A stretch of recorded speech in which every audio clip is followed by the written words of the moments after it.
Assalamualaikum warahmatullahi wabarakatuh. Perkenalkan, nama saya Baringko Miski Firdausi, Fakultas Humaniora, jurusan Bahasa dan Sastra Arab.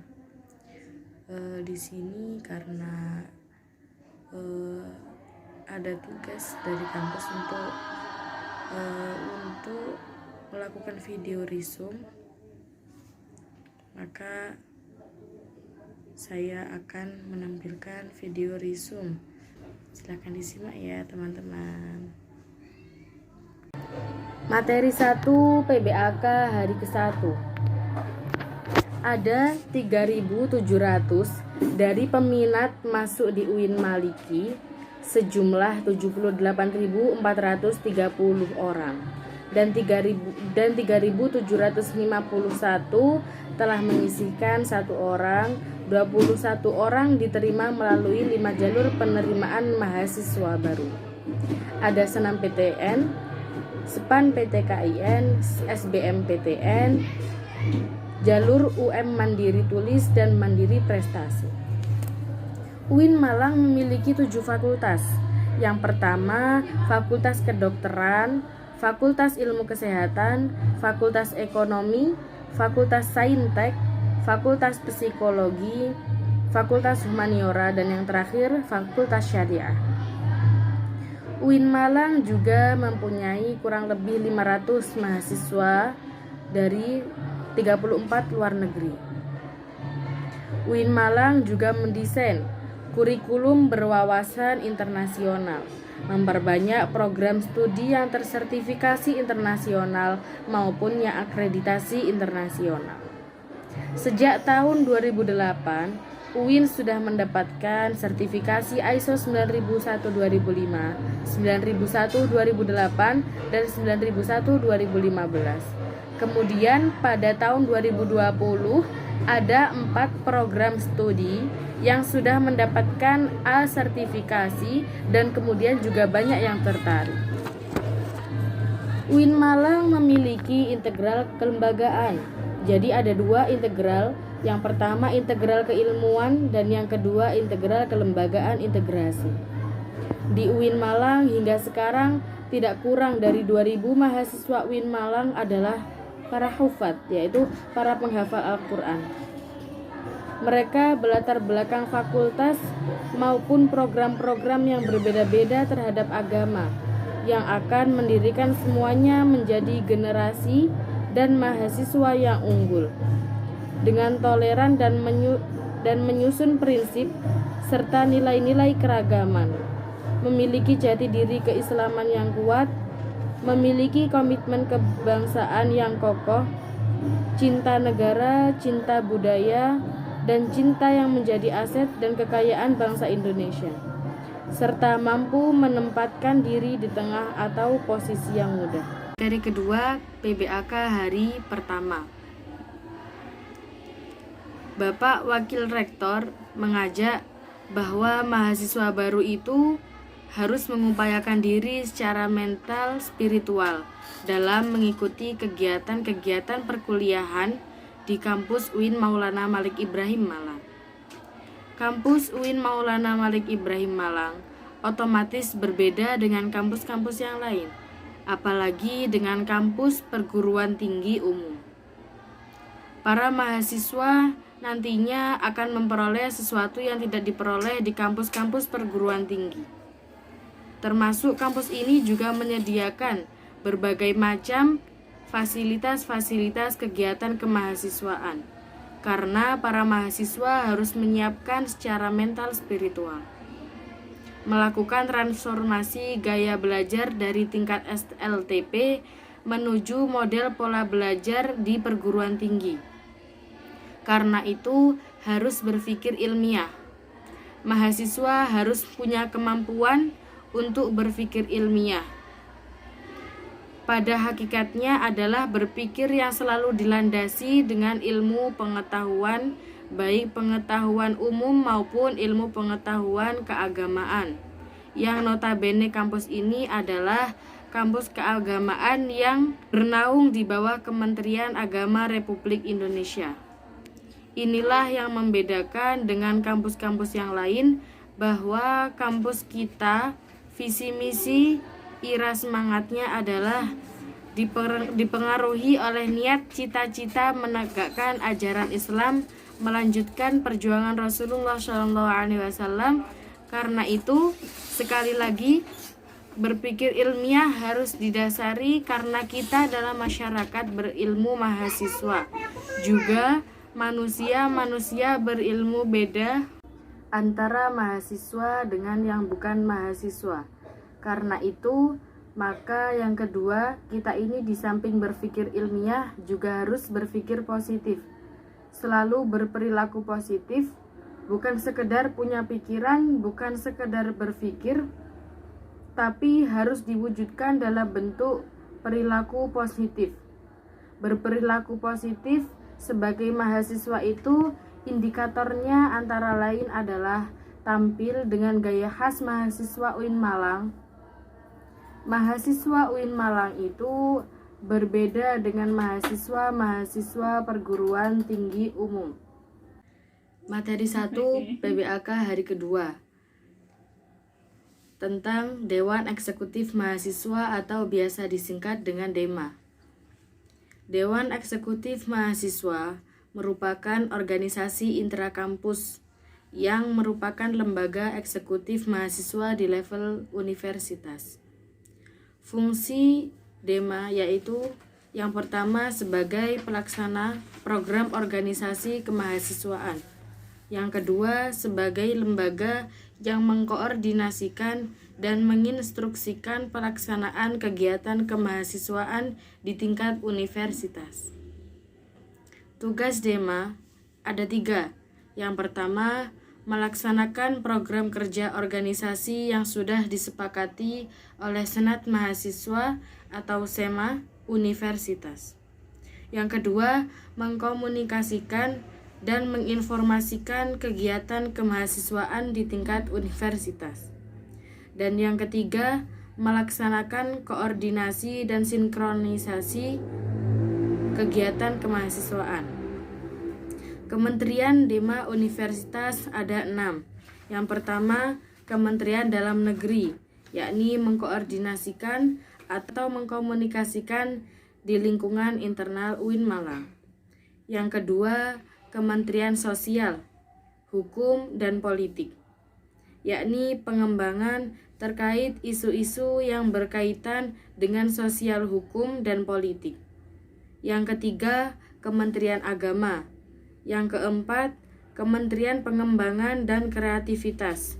Yang kelima, Kementerian Luar Negeri. Dan yang keenam, Kementerian Komunikasi dan Informasi.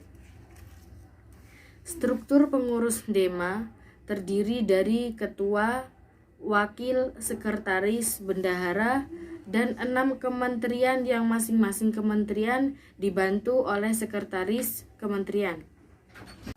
Program kerja DEMA UIN Malang. Yang pertama, Sahabat Desa, yakni meningkatkan kepekaan mahasiswa terhadap masyarakat sekitar. Yang kedua, program kerja Sapa Sekolah, yakni memberikan hal kepada kampus, mempromosikan kepada sekolah-sekolah yang ada di Malang Raya dengan memberikan pelatihan terkait kepemimpinan dan keorganisasian hal yang terpenting.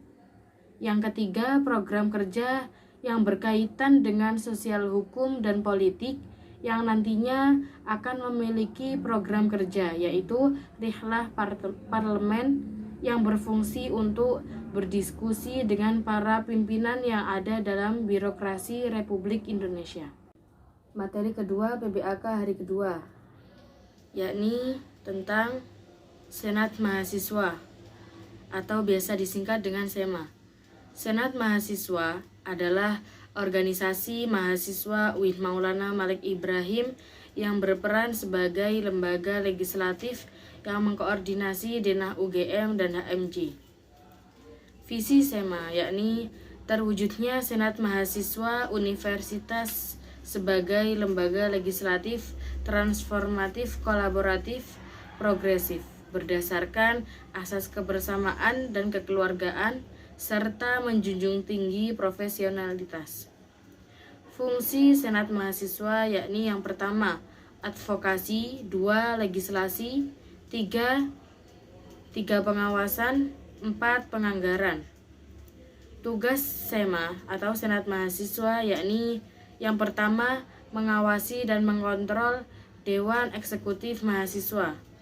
Yang kedua, memberikan persetujuan setiap kegiatan yang akan dilaksanakan oleh Dewan Eksekutif Mahasiswa. Yang ketiga, memberikan pengesahan setiap laporan pertanggungjawaban setelah selesai agenda tersebut.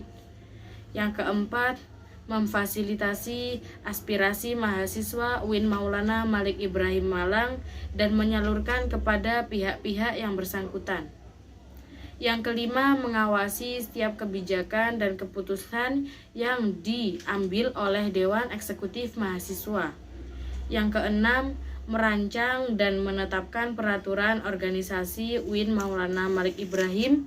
Dan yang ketujuh, mengesahkan peraturan Dewan Eksekutif Mahasiswa. Dan yang kedelapan, menjadi mitra kerja Dewan Eksekutif Mahasiswa dalam melaksanakan kebijakan organisasi kemahasiswaan. Komisi Senat Mahasiswa yakni Komisi Advokasi dan Hukum, Komisi Organisasi dan Kemahasiswaan yakni mengawal ormawa di seluruh UIN Malang, Administrasi dan Keuangan, pembuatan peraturan administrasi, dan Informasi dan Komunikasi, alat publikasi terkait kinerja SEMA. Badan pengurus Senat Mahasiswa terdiri dari Ketua Umum, Sekretaris Jenderal, Bendahara, Ketua Komisi A, B, C, dan D. Syarat penggabungan Dewan Eksekutif Mahasiswa dan Senat Mahasiswa ada 5. Yang pertama, IPK harus minimal 3. Yang kedua, memiliki SK kepengurusan Ormawa. Yang ketiga, siap terikat dengan DEMA. Yang keempat, mahasiswa aktif UIN Maulana Malik Ibrahim Malang. Yang kelima, mengisi form Google. Materi keempat, PBAK hari kedua, UKM Pramuka. Racana Maulana Malik Ibrahim, Dewi Chandrawulan 2021. Berlandaskan ulul albab dan pemangku adat. Salah satu visi Pramuka yaitu mengamalkan nilai kode kehormatan dalam kehidupan sehari-hari. Program kerja Pramuka yakni Anjangsana, Warcap, Warda, dan Kuarnas. Perkemahan Wirakarya, Temu Alumni atau Family Gathering, Musyawarah Pandega. Tugas UKM Pramuka yakni rapat kerja, rapat bulanan, rapat internal bidang, rapat anggota, rapat triwulan, welcome party, logbook, dan memo, dan lain-lain. Salah satu Dewan UKM Pramuka yakni OPS Diklat. Pada saat akhir materi diisi oleh Bapak Hasanuddin Wahid dan Bapak Basri Zain. Pesan dari Bapak Muhammad Hasanuddin Wahid yakni yang pertama tentang dampak COVID-19 yakni A. Sektor ekonomi. Yang pertama, melemahnya daya beli. 2. Hilangnya pekerjaan. 3. B. Sektor pendidikan, yakni yang pertama putus sekolah, dan yang kedua kekerasan pada anak dan resiko eksternal, dan yang ketiga penurunan capaian belajar. Kebijakan di sektor pendidikan, yang pertama bantuan kuota internet, yang kedua bantuan subsidi upah, ketiga bantuan uang kuliah tunggal atau UKT, yang keempat rumah sakit pendidikan, yang kelima dukungan kepada relawan, mahasiswa, dan dosen. Kemudian ada bantuan lanjutan, yakni yang pertama besaran bantuan dan yang kedua besaran bantuan UKT. Pentingnya kolaborasi Hexa Helix. Kemajuan sekarang sudah 4 dan besok mungkin sudah ada 5. Maka kita harus menguasai teknologi. 3 kekuatan pengubah dunia. Yang pertama, kemajuan teknologi, yang kedua agama, dan yang ketiga pasar. Peran dan peluang UIN atau PT KIN. Yang pertama, arus utama pengembangan teknologi digital. Yang kedua, link and match dengan sektor industri. Yang ketiga, menjadi kekuatan sosio-teknopreneur. Yang keempat, epicentrum ajaran agama inklusif. Menjadi generasi unggul. Yang pertama, keagungan moral dan spiritual. Yang kedua, gandrung ilmu pengetahuan. Yang ketiga, memiliki digital quotient. Yang keempat, kesalehan atau peduli sosial. Jika ingin nilai bagus atau menjadi orang hebat, jangan hebat di kelas saja. Jadilah intrakampus dan ekstra kampus. Dan yang kedua, pesan dari Bapak Basri Zain, yakni tentang moderasi beragama. Judul Conceptualizing the Moderation on the Context of Indonesia Islam. Orang sering menilai seseorang soleh itu dinilai dari aksesorisnya. Dan yang kedua, label sosial, yakni Islam atau Muslim liberal, sekuler, pragmatis, modernis, tradisionalis, fundamentalis, ekstremis, dan teroris. Label kontemporer yang viral, yakni moderat Islam dan Islam Nusantara. Kita jangan kalah oleh orang Arab. Pakailah aksesoris-aksesorisnya biar tampak dan tidak kalah oleh orang Arab yang mungkin ilmunya kurang, seperti ceramah, dakwah, memimpin organisasi. Memang gak ada yang namanya Islam Nusantara dan lain-lain. Yang ada hanya Islam. Tapi menurut sosiologis ada perbedaan, karena beda pemahaman, ada yang radikal, ekstrim, dan lain-lain. Definisi moderasi, yakni secara etimologis wasatiyah, berarti jalan tengah, posisi tengah, berkeadilan.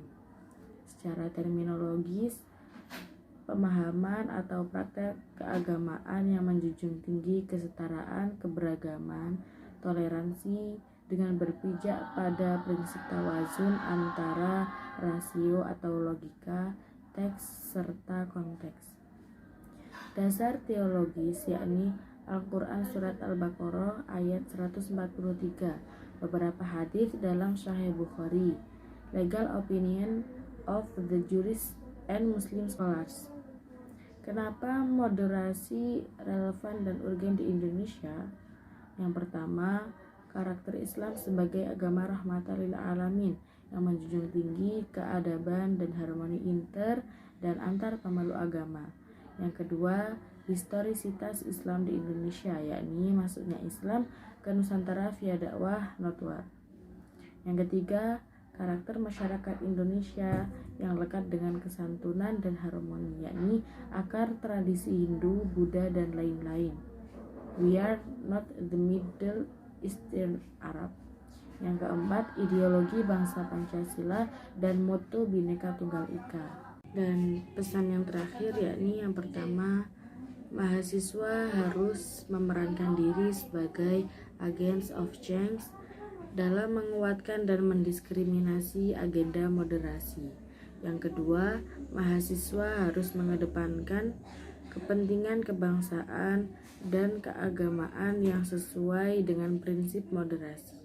Yang ketiga, mahasiswa UIN harus cerdas, akademik, religius, dan berkebinekaan.